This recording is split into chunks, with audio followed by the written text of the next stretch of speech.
kwa habari mbalimbali za kimichezo na burudani. Tafadhali usisahau kubonyeza alama ya subscribe, pia alama ya kengele iliyoko chini ya video hii. Asante sana. Kama wewe ni mpenzi wa klabu ya Young African Sport Club, naweza nikasema kwamba jipige kifua mbele, kwa sababu hivi punde klabu ya Yanga itaenda kupokea ujio rasmi wa Peter Sharurire kutoka South Africa, moja kwa moja Julius Kambarage Nyerere International Airport. Ndio ili wa kwanza kabisa kupata taarifa zetu, bonyeza alama ya subscribe, pia weka ujumbe wako mzuri kabisa na sisi kama Usajili TV. Mwisho wa video hii tutakwenda kuonesha komenti zote nzuri zilizoweza kufanya vizuri katika video zetu zilizopita. Sasa habari zilizotufikia hivi punde, Waswahili wanasema za ndani kabisa, ni kwamba Peter Sharurire muda asi mrefu atakwenda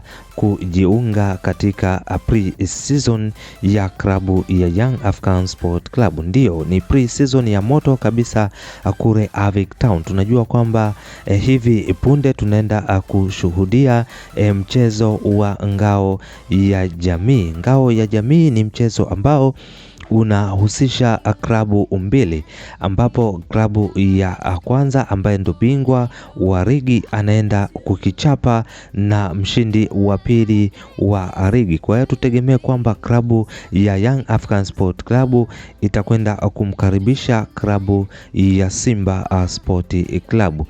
Na mechi hii ni mechi ya alama ya ufunguzi wa ligi kuu, ambapo msimu wa 2026-2027 utakwenda rasmi kusindikizwa na ufunguzi wa mechi ya ngao ya jamii, ambapo klabu ya Yanga atamkaribisha Simba Sport Club. Sasa moja kwa moja niseme kwamba Peter Sharurire atakwenda kuwaonesha na kuwashangaza wapenzi wa soka ni jinsi gani alikuja kuletwa Tanzania kuonesha kwamba amekuja tu kufunga magoli. Tunajua kwamba Peter Sharurire ni mchezaji bora na mfungaji bora wa muda wote wa ligi ya South Africa. Kwa hiyo tutegemee kwamba ujio wake utakuja kufanya makubwa sana katika klabu ya Young African Sport Club. Wewe kama mwanachama